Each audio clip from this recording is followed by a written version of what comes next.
വിചാരത്തിലേക്ക് പ്രേരകമാകുന്ന നോട്ടം ഹറാം, വ്യഭിചാരത്തിലേക്ക് പ്രേരകമാകുന്ന കാഴ്ച ഹറാം, വ്യഭിചാരത്തിലേക്ക് പ്രേരകമാകുന്ന കാര്യങ്ങൾ കേൾക്കൽ ഹറാം. വ്യഭിചാരവുമായി ബന്ധപ്പെട്ട് അതിലേക്ക് താല്പര്യമുണ്ടാകുന്ന എല്ലാ കാര്യങ്ങളും ഹറാമാണെന്ന് അള്ളാഹുവിന്റെ വിശുദ്ധ ഖുർആൻ നമ്മളെ പഠിപ്പിക്കുകയാണ്. പക്ഷേ സാഹചര്യങ്ങൾ മാറിപ്പോയി മുഅ്മിനീങ്ങളെ. ആഖിറു സമാനാകുമ്പോൾ കഴുതകളെ പോലെ മനുഷ്യർ റോഡിന്റെ നടുവിൽ ഇണചേരുന്ന സാഹചര്യം ഉണ്ടാകുമെന്ന് ഖാല റസൂലുള്ളാഹി സ്വല്ലല്ലാഹു അലൈഹി വസല്ലം. നിങ്ങൾക്ക് ജീവിക്കാനുള്ള കുണിയേക്കാൾ എന്റെ നേതാവിന്റെ അനുയായികൾക്ക് മരിക്കാനാണ് താല്പര്യം. നിങ്ങൾക്ക് സൗഖ്യമുണ്ടാകാനുള്ള താല്പര്യത്തെക്കാൾ എന്റെ നേതാവിന്റെ അനുയായികൾക്ക് പരീക്ഷണം ഉണ്ടാകാനാണ് താല്പര്യം. ആ പരീക്ഷണത്തിൽ അവർ വിജയിക്കുമ്പോൾ അല്ലാഹു അവർക്ക് ഉന്നത ദർജ കൊടുക്കുമല്ലോ.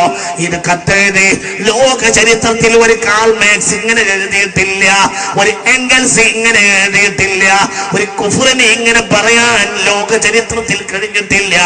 ലോക ചരിത്രത്തിൽ ഒരൊറ്റാളാണ് ഇങ്ങനെ പറഞ്ഞിട്ടുള്ളത്. സയ്യിദുൽ ഔലിയാ ഉമർ ഇബ്നുൽ ഖത്താബ്. ഇന്ന് മഗ്‌രിബിന് ശേഷം വാവാട് കുഞ്ഞിക്കോയ മുസ്ലിയാർ എന്ന സൂഫി വര്യൻ ഇന്ന് മഗ്‌രിബിന് ശേഷം വേദനയോടെ അവരെ തോളിൽ പിടിച്ചിട്ട് ഞാൻ പറഞ്ഞു, നമുക്ക് ആളുകൾ ഉണ്ടായിരുന്നല്ലോ, ആളിങ്ങനെ തീർന്നു പോയല്ലോ, ഖുബ്റുള്ള ആളുകൾ ഉണ്ടായിരുന്നുവല്ലോ. ഖുബ്ർ എന്ന സംഗതി വലിയതാ. കൈഫം തസ്ബിറു മാലം തുഹിതു ബിഹി ഖുബ്റാ. ജ്ഞാനം കുപ്പിയകത്തുള്ള വസ്തുവിനെ പോലെ കാണാൻ ഞാൻ നിങ്ങളെ കൽപകമെന്നോവം. അന്തരജ്ഞാനം അതാണ് യഥാർത്ഥത്തിൽ വിജ്ഞാനം. കാരണം അവരുടെ ലക്ഷ്യം അല്ലാഹുവാ. അവർക്ക് സ്വർഗം പോലും ലക്ഷ്യമല്ല, നരകത്തുനിന്ന് രക്ഷപ്പെടലും അവർക്ക് ലക്ഷ്യമാവില്ല. അവരുടെ ലക്ഷ്യം അല്ലാഹു അല്ലാത്തൊരു ലക്ഷ്യവും അവർക്കില്ല. അവരുടെ ലക്ഷ്യം അവർ നിസ്സാരപ്പെട്ട കാര്യങ്ങൾ.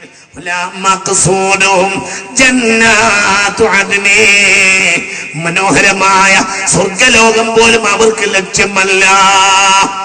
അവരുടെ ലക്ഷ്യം അവർക്കൊന്നുമില്ല. അവർക്ക് ഇന്ന് പറയാൻ കഴിയും, അവർക്ക് നാളെ പറയാൻ കഴിയും, അവർക്ക് എന്തും പറയാൻ കഴിയും. അവർക്ക് ഉമ്മയുടെ ഗർഭപാത്രത്തിൽ ഇരുന്നിട്ട് വർത്തമാനം തൊലബ് ചെയ്യാൻ കഴിയും. ദുനിയാവിൽ ഇറങ്ങുവാനായിട്ട് അല്ലാഹുവിന്റെ ഏകൽ കേട്ടാരേ മുളിന്തോവ. സ്വർഗം എനിക്കും എൻ ബയാൽ തുടർന്നോർക്കും സുഖത്തോടെ തന്നാൽ ഇറങ്ങാം ഞാൻ എന്നോവ. അഹ്മദുൽ കബീർ സുൽത്താനായ മനസ്സിന്റെ കനക കൊട്ടാരത്തിലെ ചക്രവർത്തിയായ, നമ്മുടെ മനസ്സിന്റെ കനക കൊട്ടാരത്തിലെ ചക്രവർത്തിയായ സുൽത്താനുൽ ആരിഫീൻ അഹ്മദുൽ കബീർ റിഫാഇ റളിയല്ലാഹു അൻഹു.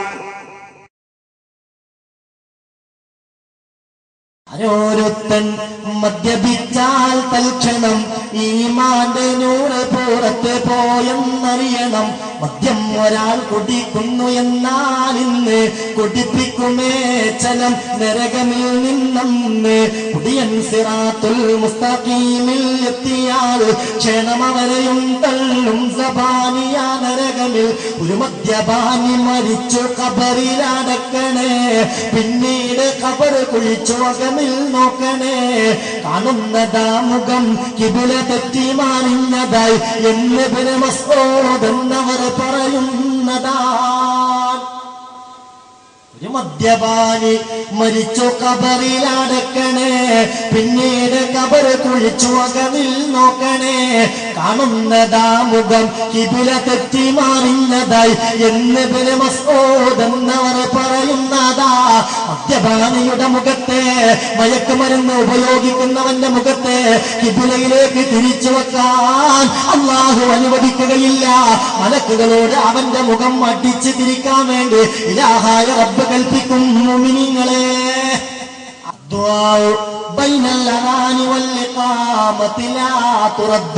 ബാങ്കിന്റെയും ഇഖാമത്തിന്റെയും ഇടയിലുള്ള ദുആ തട്ടപ്പെടുന്നതല്ലെന്ന് ഖാല റസൂലുള്ളാഹി സ്വല്ലല്ലാഹു അലൈഹി വസല്ലം. പെട്ടെന്ന് ഇജാബത്ത് കിട്ടും. നോമ്പുകാരന്റെ ദുആ തട്ടപ്പെടുകയില്ല. നോമ്പ് നോറ്റാൽ നല്ല സാഹചര്യമാകുന്നു.